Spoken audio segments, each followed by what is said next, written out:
November 1వ తేదీన హైదరాబాద్లో ప్రదర్శన జరుగుతుందని, దళితులంతా ఈ ప్రదర్శనలో పాల్గొని విజయవంతం చేయాలని ఎంఆర్పీఎస్ జాతీయ అధ్యక్షుడు మందకృష్ణ మాదిగ పిలుపునిచ్చారు. ధర్మం పేరుతో, విశ్వాసం పేరుతో చట్టాలను, రాజ్యాంగాన్ని లెక్క చేయని వారు దేశద్రోహులు అవుతున్నారన్నారు. ఎవరు చేయలేని పనులు గవాయి చేశారని, ఎస్సీ, ఎస్టీ, బీసీలకు రిజర్వేషన్లు ఇచ్చారనే కోపంతో ఆయనపై దాడి చేశారని మండిపడ్డారు. మన రాజ్యాంగాన్ని, చట్టాలను మనం కాకుండా ఇతర దేశస్తులు గౌరవిస్తారా అని ప్రశ్నించారు.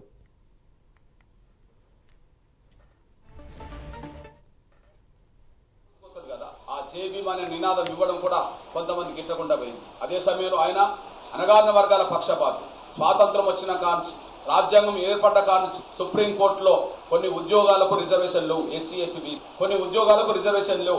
ఇప్పుడు గవాయి గారు 52వ చీఫ్ జస్టిస్, 51 మంది చీఫ్ జస్టిస్ చేయని పని గవాయి గారు ఎస్సీ, ఎస్టీ, బీసీలకు చేశాడు. సుప్రీంకోర్టులో రిజర్వేషన్ అమలు చేశాడు. ఎస్సీలకు, ఎస్టీలకు, బీసీలకు రిజర్వేషన్ అమలు చేశాడు. ఆ విధంగా ఆయన అణగారిన వర్గాల పక్షపాతి అనే విషయం, అంటే ఎవరు చేయలేని పని తను చేశాడు. ఇది కూడా ఈ భారతదేశంలో ఉండబడే రిజర్వేషన్లు అంటేనే గిట్టని వర్గాలకు అదొక కంటగింపుగా మారింది. దాడికి సాకులు వెతికారు.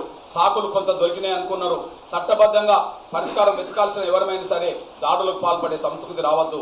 కానీ సిజే గారి మీద ఒక ఆగ్రహంతోనే దళితుడు, ఎస్సీ, ఎస్టీ, బీసీలకు రిజర్వేషన్ ఇచ్చిండనే దాని మీదనే సిజే గారు న్యాయమూర్తి కాబట్టి, సుప్రీంకోర్టులోనే ఈ దాడి జరిగింది కాబట్టి ఈ న్యాయ వ్యవస్థ గౌరవాన్ని నిలబెట్టడానికి రేపు ప్రదర్శన చేయబోతున్నాం. అదే సమయంలో న్యాయ వ్యవస్థ రాజ్యాంగంలో భాగంగా పనిచేస్తుంది కాబట్టి టోటల్ రాజ్యాంగం మీద జరిగిన దాడి అని చెప్పి రాజకీయ పార్టీలు కూడా మాట్లాడినాయి కాబట్టి రాజ్యాంగాన్ని పరిరక్షించుకోవడానికి, రాజ్యాంగానికి ఏ రూపంగా ఎవరి నుంచి ప్రమాదం వచ్చినా ఖచ్చితంగా రాజ్యాంగాన్ని పరిరక్షించుకోవడానికి జరిగే ప్రయత్నంలో రేపు హైదరాబాద్